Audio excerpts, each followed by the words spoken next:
نحمده ونصلي على رسوله الكريم اما بعد اعوذ باللہ من الشیطان الرجیم بسم اللہ الرحمن الرحیم وقال ربكم ادعوني استجب لكم۔ ایک بات آج میں کہنے جا رہا ہوں جسے سن کر شاید ہر مسلمان خوش ہو۔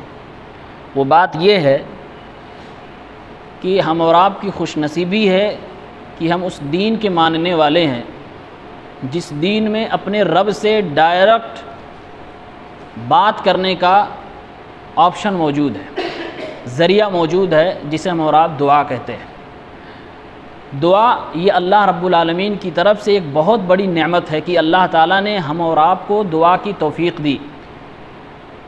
دعا ہی ہمارے لیے وسیلہ ہے اللہ رب العالمین سے مانگنے کا۔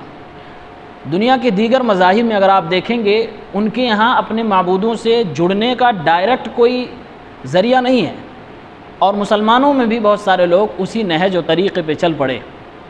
ہم اور آپ خصوصاً جو اہل حدیث ہیں، جو بلا واسطہ اللہ رب العالمین سے مانگنے پر اعتقاد اور یقین رکھتے ہیں، وہ بڑے خوش نصیب ہیں کہ ہم قرآن پاک کی آیت، اللہ رب العالمین کا فرمان وَنَحْنُ أَقْرَبُ إِلَيْهِ مِنْ حَبْلِ الْوَرِيدِ پر یقین رکھتے ہیں۔ اللہ کہتا ہے میں اپنے بندوں کے شہ رگ سے بھی زیادہ قریب ہوں۔ اللہ رب العالمین تمام نقائص سے اور عیوب سے پاک ہے۔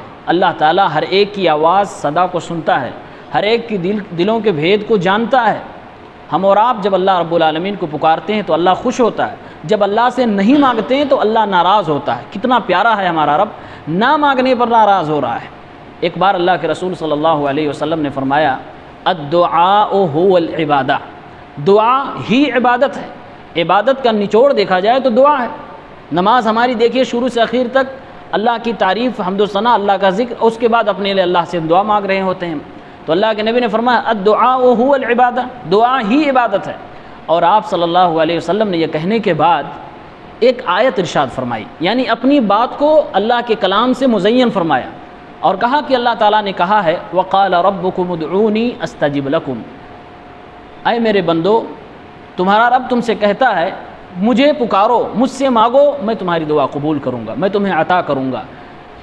اس کی شرح میں علماء نے لکھا ہے کہ دعا اتنی انمول چیز مسلمانوں کو دے دی گئی ہے کہ ایک تو ہم اپنی ضرورت کے لیے اللہ سے مانگتے ہیں، ضرورت ہماری ہے، ہم اللہ رب العالمین کے سامنے فقیر ہیں، حاجت ہماری ہے، اللہ دینے والا ہے، اور اس معاملے پر بھی اللہ رب العالمین ہمیں ثواب دے رہا ہے۔ یعنی ہم دعا کرتے ہیں اپنی ضرورت کے لیے اور اس دعا کرنے پر بھی ہمیں ثواب دیا جا رہا ہے۔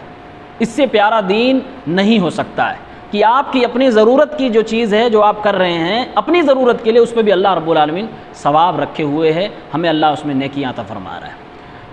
لیکن افسوس کی ایک بات یہ ہے کہ ہم اور آپ عجمی ہونے کے ناطے، عربی سے ناواقفیت کی وجہ سے ہم اور آپ جو دعائیں تھوڑی بہت پڑھتے بھی ہیں، معنی نہ جاننے کی وجہ سے ہمارے اندر وہ جو اخلاص آنا چاہیے، جو فیل آنا چاہیے، جو ایک اللہ رب العالمین سے مانگنے کے وقت اپنے آپ میں ایک عاجزی و انکساری آنی چاہیے، وہ نہیں آتی ہے۔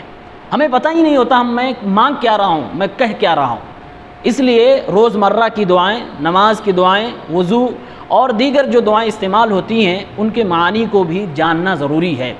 اگر آپ نہیں جانتے ہیں تو کم سے کم معنی پڑھ لیں، کچھ دماغ میں رہے گا کہ اس دعا میں یہ چیز مانگی گئی ہے۔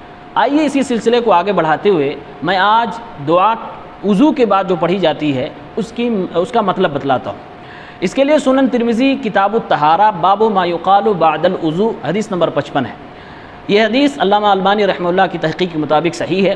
فرماتے ہیں کہ اللہ کے رسول صلی اللہ علیہ وسلم نے ارشاد فرمایا من توضأ فاحسن الوضو، جس نے وضو کیا اور اچھی طرح سے وضو کر لیا، ثم قال، پھر وضو کرنے کے بعد اس نے کہا اشہد اللہ الہ الا اللہ وحدہ لا شریک لہ واشہد ان محمدا عبدہ ورسولہ اللہم اجعلنی من التوابین واجعلنی من المتطہرین۔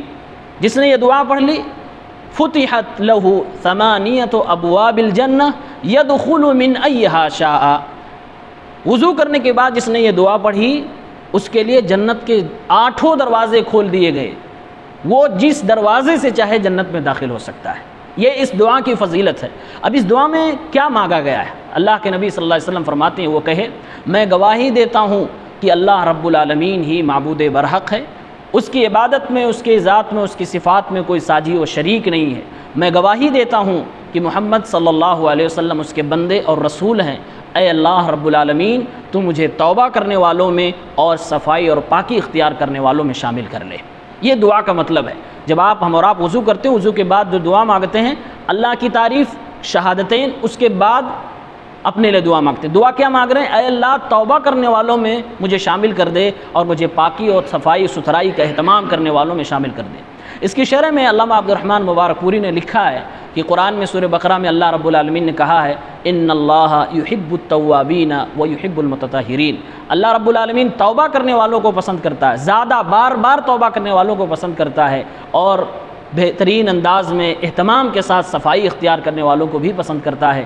تو اس لیے دعا میں یہ سکھایا گیا، اللہ جن بندوں کو پسند کرتا ہے ان میں اپنے آپ کو شامل کرنے کے لیے آپ دعا مانگیے۔ اور دونوں چیزیں دیکھیے، توبہ اور صفائی، دونوں کا آپس میں بڑا گہرا تعلق ہے۔ دعا جب آدمی کرتا ہے، یعنی توبہ جب آدمی کرتا ہے، تو وہ اپنے اندر کے گناہوں کو جو دکھائی نہیں دیتی ہے گندگی، اس سے اپنے آپ کو صاف کرتا ہے۔ گناہ ایک گندگی ہے، ایک غلاظت ہے جس سے شیطان قریب آتا ہے، تو وہ اندر کی گندگی جو ظاہراً دکھائی نہیں دیتی ہے توبہ سے صاف ہو جاتی ہے، اور ظاہراً جو گندگی ہوتی ہے وہ پانی سے، تیمم سے صاف ہو جایا کرتا ہے، جس کا ذکر اللہ کے نبی صلی اللہ علیہ وسلم نے اس حدیث پاک کے اندر کیا ہے۔ بس پیغام یہ ہے کہ جو دعائیں ہم پڑھتے ہیں اس کے معنی کو بھی سمجھیں، تو شاید وہ دعاؤں کو پڑھنے میں اور مانگنے میں اللہ سے کچھ اور ہی اخلاص پیدا ہو۔ اللہ رب العالمین ہمیں صحیح سمجھ کی توفیق دے، آمین یا رب العالمین۔